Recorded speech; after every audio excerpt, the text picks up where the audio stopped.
Hi guys! Welcome again sa panibagong vlog ni Coco. Ito si Nick the Abangers ang laging nakaabang sa kanya.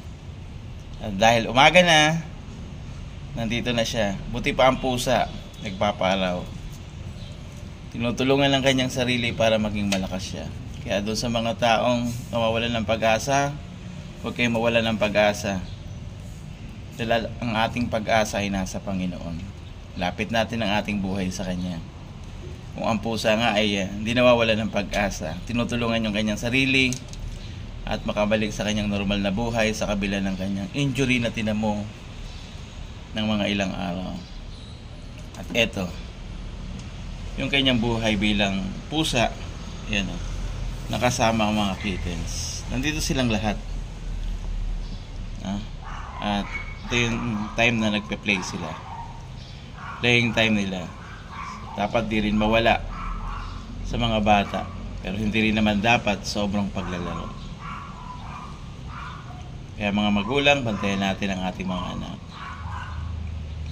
Pero wag naman nating ipag-kid sa kanila na magkaroon ng ganitong time.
Guys, nung mainit na, pumasok na si Coco at nandito siya sa ilalim ng mga silya sa tabi ng pintuan sa labas. Hindi siya lumalabas dahil siguro may phobia siya dun sa nangyari sa kanya sa labas.